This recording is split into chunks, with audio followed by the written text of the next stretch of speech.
এত পাইনলেস বনলেস হয়েছে ক্ষমতার জন্য। ফকির মিসকিন বস্তির ছেলেরা আজকে বড় বড় রাজনৈতিক দলের নেতা হয়েছে।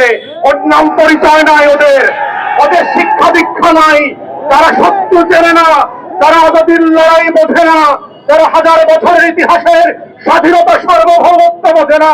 ওই সকল ক্রাউন কোহাম্বা আজকে বাংলাদেশের রাজনৈতিক দলের নেতা, এবং তারাই প্রত্যেক পাড়ায় মহল্লায় এলাকাবাসীর কাছে ভোট চেয়ে বেড়াচ্ছে।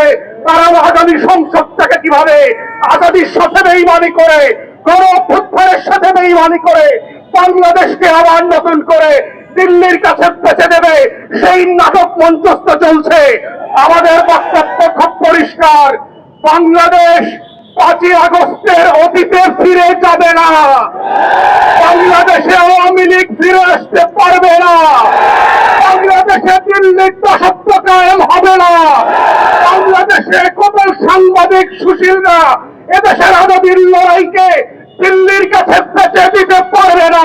লড়াইয়ের জায়গা থেকে বারবার বলেছি যে একটা রাষ্ট্র অথবা একটা জাতিকে জাতি হয়ে ওঠার যে সংগ্রাম লড়াই, তার ভিত্তি হয়ে উঠতে হয় হচ্ছে তার শত্রু চেনবার মধ্য দিয়ে।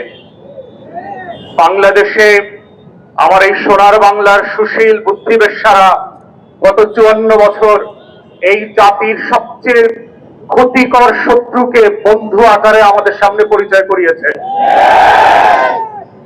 এবং এতবার বলেছে যে পৃথিবীর ইতিহাসের সমাজবিজ্ঞান রাষ্ট্রবিজ্ঞানে যে শত্রু সাপেক্ষে রাষ্ট্র হয়, আজাদির লড়াইটা যে শত্রু সাপেক্ষে হয়।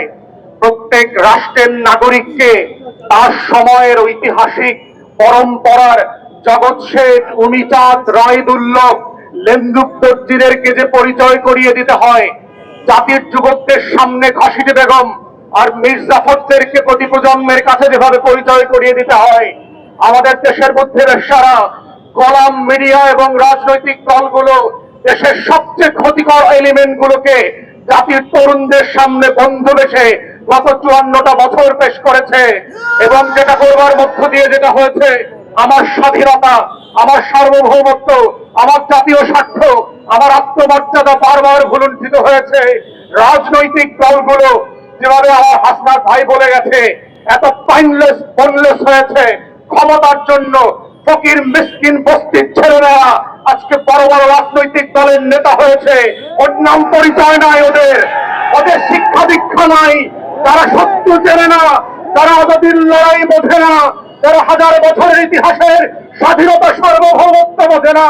ওই সকল ক্রাউন কোহাম্বা আজকে বাংলাদেশের রাজনৈতিক দলের নেতা, এবং তারাই প্রত্যেক পাড়ায় মহল্লায় এলাকাবাসীর কাছে ভোট চেয়ে বেড়াচ্ছে। তারা আগামী সংসদটাকে কিভাবে আজাদির সাথে বেইমানি করে, গণ অভ্যুত্থানের সাথে বেইমানি করে বাংলাদেশকে আবার নতুন করে দিল্লির কাছে বেঁচে দেবে, সেই নাটক মঞ্চস্থ চলছে। আমাদের বক্তব্য খুব পরিষ্কার, বাংলাদেশ 5ই আগস্টের অতীতে ফিরে যাবে না।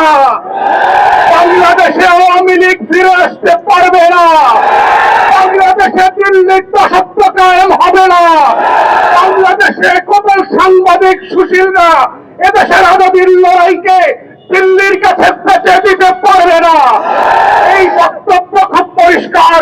যারা বাংলাদেশের আনাচে কানাচে প্রান্তে ঘুরে বেড়ান নাই, যারা বাংলাদেশের অলিতে গলিতে টান দোকানে আজাদির আকাঙ্ক্ষা বোঝেন না, যারা ওসমান হাদির নামটা পর্যন্ত সুন্দর করে উচ্চারণ করতে পারেন না, তারা ইনকিলাব মঞ্চের নাম শোনেন নাই, তারা আগামী দিনে বাংলাদেশে অপ্রাসঙ্গিক হয়ে যাবেন। এবং এটাই হচ্ছে আগামী দিনের রাজনীতির মূল তত্ত্ব কথা। এটাই হচ্ছে আজাদির বাংলাদেশ, এটাই হচ্ছে বাংলাদেশ 2। এবং সেই বাংলাদেশ 2 লড়াইতে একটা দুইটা বুলেট না, লক্ষ বুলেট দিয়েও এই আজাদির লড়াই বন্ধ করা যাবে না। আপনারা বারবার চেষ্টা করেছেন, হেফাজতের গণহত্যা হয়েছে, 1,64,000 বুলেট পেয়েছিলেন। আওয়ামী লীগ ক্ষমতায় থাকতে পারে নাই। বিরোধী দলের 15,000 নেতা কর্মীকে খুন করেছেন, আওয়ামী লীগ ক্ষমতায় থাকতে পারে নাই। পিলখানায় গণহত্যা করেছেন, আমার 57 জন সেনা কর্মকর্তাকে শহীদ করেছেন। দিল্লির আধিপত্য টিকে থাকে নাই, নির্বাচন ব্যবস্থা ধ্বংস করে দিয়েছেন। 16 বছর ধরে গণমাধ্যম দিয়ে বাংলাদেশের আজাদির বিপক্ষে প্রত্যেক দিন তথ্য সন্ত্রাস করেছেন। আওয়ামী লীগ ক্ষমতায় থাকতে পারে নাই। পরিষ্কার বক্তব্য, বাংলাদেশের মাটির রং বোঝেন নাই, আজাদির রং চেনেন নাই। ওটা আওয়ামী লীগের পতাকার রং না, ওটা লাল সবুজের রং। ওটার জন্য লক্ষ লক্ষ মানুষ জীবন দেওয়ার জন্য যেমন প্রস্তুত আছে, আগামী দিনেও থাকবে। অতএব শত্রুরা সাবধান, লক্ষ্য বলে প্রস্তুত রাখতে পারেন। আমরাও লাল সবুজের পতাকা বুকে পেঁচিয়ে দিয়ে বাংলার আনাচে কানাচে আমার স্বাধীনতা আজাদির লড়াই চালিয়ে যাব। শহীদ ওসমানদেরকে নতুন করে পাড়ায় মহল্লায় আবার পরিচিত করানো হবে এবং সেভাবেই প্রজন্ম থেকে প্রজন্ম ইনকিলাব জিন্দাবাদ হয়ে থাকবে।